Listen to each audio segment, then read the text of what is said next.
지난 명절에 너무 화가 나는 일이 있었습니다.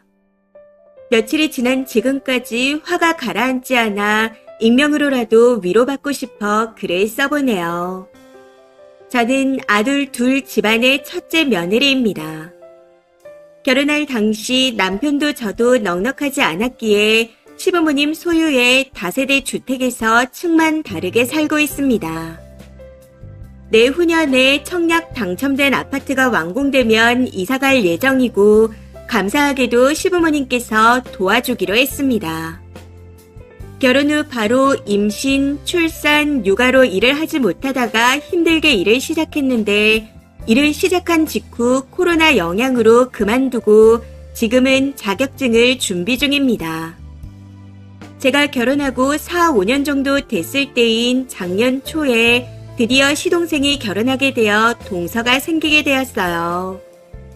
항상 저 혼자 대소사를 챙기고 시부모님을 챙기느라 힘들었는데 동서가 생긴다고 하니 친하게 잘 지내고 싶다 생각했습니다. 저희 부부 집 문제로 시부모님께서 시동생을 도와줄 여유가 없어 동선에도 저희처럼 한 건물에서 같이 살게 될 줄 알았거든요. 그런데 서울에 있는 신축 아파트에 입주한다는 걸 알고 깜짝 놀랐습니다. 시어머니 말씀으로는 동선의 집이 여유가 있는 편인지 젊을 때부터 동서 앞으로 집이 있었답니다. 이번에 결혼하면서 그걸 팔고 동서가 모은 돈으로 빚 없이 신축 아파트를 샀다고 하네요. 집도 해왔는데 예단도 하고 이바지 음식도 하고 패백도 했다며 한동안 시어머니는 저희 부부에게 뿐만 아니라 온 동네방네에 자랑을 하고 다니셨습니다. 거기다 동서가 결혼하고 얼마 안 있어 임신을 했는데 동서 부모님이 차까지 사주셨다 하더라고요. 처음 이 이야기를 들었을 땐 중형차 정도라고 생각했는데 대형 세단을 받았더군요. 시부모님이 사돈 댁은 외제차를 타고 다닌다는 말을 계속해서 저에게 하실 때마다 괜히 마음이 불편했습니다. 꼭 저랑 비교하시는 것 같다는 생각이 들어서요. 하지만 제 자격지심이라 생각하고 잘 지내보자 했습니다. 그런데 어버이날, 시부모님 생신, 제사, 명절 등 집안 대소사를 하나씩 거치면서 거리감이 느껴지더라고요. 제가 동서와 상의하기 위해 톡을 하면 항상 본인 남편과 상의해보겠다 하면서 저와는 얘기하지 않으려는 것 같았거든요. 음식점을 정하는 것도 각자 준비해오는 음식 메뉴를 정하는 것도 항상 시동생과 상의하고 동서는 한마디도 하지 않았습니다. 그래서 좀 이상한 것 같다고 남편한테 얘기해봤지만 아직 우리가 불편해서 그렇지 않겠냐며 대수롭지 않게 말하더라고요. 근데 저는 이게 시간이 갈수록 점점 기분이 나쁘기 시작했습니다. 거기에 시어머니까지 동서가 일하고 오면 늦는다며 자꾸 우리끼리 슬슬 하고 있자 하시면서 동서가 오기 전에 다 끝내버리시거나 동서가 와도 오느라 고생했다며 앉아있으라고만 합니다. 동서가 좀 하려 해도 자꾸만 본인이 하겠다고 다른 걸 하고 있으라며 간단한 일을 시키시죠. 그나마도 시동생이 대신해주거나 같이 한다고 주변을 맴돌고 있습니다. 거기에 동서는 음식도 잘 못하는지 칼질도 한참이고 뭐 만든다며 폰만 계속 쳐다보고 있습니다. 집 들일 때도 거의 밀키트로 한 것 같은데 시부모님은 어떻게 한 거야? 먹어본 것 중에 최고로 맛있어. 하고 엄청 칭찬을 하시더군요. 역시나 밀키트였는지 어디서 산 거라며 자랑스럽게 말하는데 어이가 없더라고요. 저는 하나하나 다 직접 만들어 대접해드렸는데 밀키트라고 브랜드까지 당당하게 말하는 걸 보고 황당했습니다. 그런데 시부모님은 나무라기는커녕 본인들도 주문해서 먹어봐야겠다며 맛있는 것도 잘 고른다 칭찬을 해주시더라고요. 집에 와서 남편에게 이게 말이 되는 소리냐 했었지만 소용이 없었습니다. 본인도 좀 그렇긴 했는데 부모님이 칭찬하는데 대고 뭐라고 말하냐며 그냥 넘어가더라고요. 결정적으로 기분이 상했던 건 이번 추석입니다.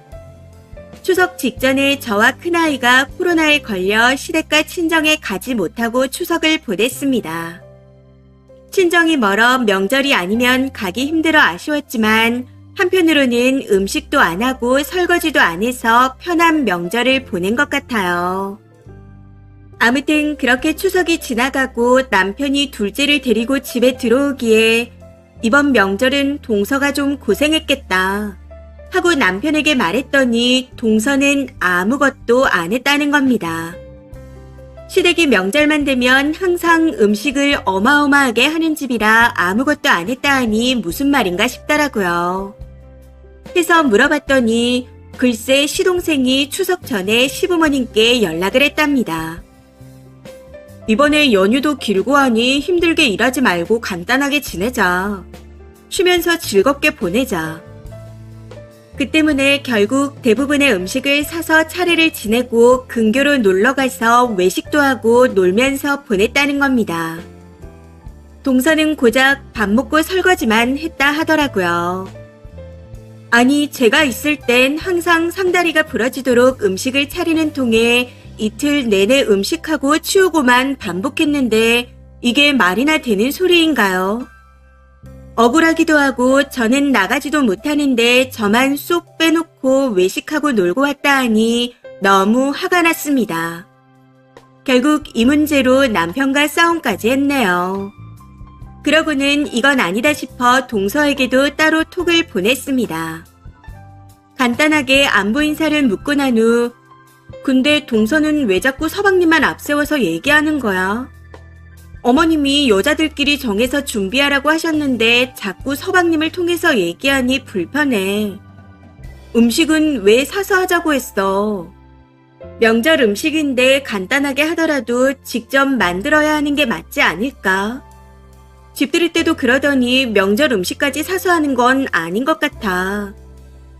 그랬더니 동서가 답변하길 저는 집안일을 준비하는 건 아들들이 나서서 하는 게 맞다고 생각해요. 아들들이 의논해서 결정하면 저는 음식하는 거 돕고 있어요. 그리고 제가 결혼한 지 오래되지 않아서 음식을 못해요. 그래서 맛 없는 걸 대접하기보단 맛있다고 하는 밀키트를 준비해 본 거예요. 명절 음식은 저희 남편이 간단하게 보내고 싶다고 시부모님께 말씀드린 것 같아요. 제가 사서 하자고 한 게 아닌데 오해하신 것 같습니다. 이 톡을 보고 너무 화가 나서 참지 못하고 전화를 해버렸습니다. 결혼했는데 너무 관여 안 하고 관심이 없는 것 같아. 내가 코로나로 못 갔으면 동서가 나서서 이끌어야 하는 게 맞는 거야. 그렇게 기분 나쁘게 생각하고 있는지 몰랐네요. 근데 이번에 편하고 간단하게 보냈으면 다음에도 잘 의논해서 앞으로 점점 편해지지 않겠어요. 그냥 좋게 좋게 생각했으면 좋겠어요. 대충 이런 대화가 오갔던 것 같습니다. 이후부터는 너무 화가 나서 동서가 결혼해서 1년이 넘는 시간 동안 제대로 한 게 뭐 있어? 항상 어머님이 쉬라고 하고 천천히 오라 하고 앉아있으라고 하잖아. 내가 일하는 사람도 아닌데 나는 왜 그런 대접을 받아야 해? 하고 다다다 따졌던 것 같네요. 그랬더니 시어머니께서 쉬어라, 천천히 와라, 자꾸 배려해 주시는 걸 왜 자기한테 묻는 건지 모르겠다며 시어머니와 얘기하랍니다. 더 어이가 없는 건 적반하장으로 나오는 동서로 인해 말문이 막히고 어이없고 화가 나서 울 것 같아 말을 잠시 못하고 있었더니 근무 시간이라고 다시 연락드리겠다며 전화를 먼저 끊어버렸다는 겁니다. 물론 그 이후로 전화는 다시 오지 않았어요. 처음에는 자격지심이지 싶어 잘 지내봐야지 생각하고 나름 잘 대해줬다 생각했는데 저한테 하는 말이나 행동들이 저를 무시하는 것 같아 너무 화가 납니다. 매년 시부모님 생신 때마다 한상 가득 차려드렸는데 동서는 음식점에서 외식으로 때웠었고 제사도 일 때문에 못 온다고 안 와서 저 혼자 했습니다. 명절도 시어머니가 자꾸 저한테만 하자 하셔서 동서가 들어와도 이전과 달라진 게 뭔지 모르겠습니다. 열만 더 받아요. 거기에 저는 아들 둘인데 동선에는 딸을 낳았더니 온 집안 식구가 딸바보가 되어 저희 아들들에게는 관심도 없습니다. 이 때문에 더 화가 나고 동서가 얄밉습니다. 남편도 처음에는 제 말을 들어주는가 싶더니 이제는 어쩌라는 거냐며 오히려 화만 내고 있습니다. 결혼하고 곧 10년인데 지금까지 난 뭘 했나 하는 생각에 허무할 뿐이네요. 지금은 그냥 동서가 너무 얄밉고 싫어요. 동서가 아랫사람이 아니라 상점 같습니다. 지난 주말에도 한글날이 끼어 있어 저는 연휴 내내 시부모님을 상대해드렸는데 동선에는 돌도 안 된 아이를 친정에 맡기고서 해외여행을 갔습니다. 동서가 얄미운 제가 잘못된 건가요? 동갑이라 잘 맞을 거라 기대했었는데 철이 안 들고 아직 개념도 없는 것 같습니다. 댓글입니다. 첫 번째. 자존감 바닥에 이성을 잃고 감정적으로 대응했네요. 본인도 밀키트하자 외식하자 남편을 앞세워 말할 것이지 왜 말 못하고 열폭인지. 동서 잘못은 하나도 없습니다. 열등감에 쩔어 있지 마세요. 두 번째. 안타깝게도 쓴이는 능력 부족으로 더부설이 하신 거예요. 동서는 능력이 있어 하지 않아도 되는 거고요. 깨어나세요. 자발적 희생으로 동서를 미워하지도 원망도 마세요. 동서가 전화 받고 대답을 해준 것만으로도 다행입니다. 동서지간이라지만 남이라는 걸 명심하세요. 군대 아닙니다. 세 번째. 순이 정신 차리세요. 동서는 그냥 시동생의 와이프일 뿐입니다. 생판 남이에요. 집도 해오고 이것저것 챙겨줄 수 있는 동서가 설거지라도 한 걸 신기해 하세요. 네 번째. 쓴이 자격지심 맞고요. 서운한 건 시어머니에게 따지는 것도 맞습니다. 왜 본인이 겪은 걸 똑같이 겪어야 한다고 생각해요? 그런 마음 때문에 시집살이가 대물림 되는 거고 시집살이 겪어본 사람들이 더 한다는 말이 있는 겁니다. 하필 또 쓴이는 아들만 있다고 하니 나중에 어떤 시어머니가 될지 뻔히 보이는 것 같네요.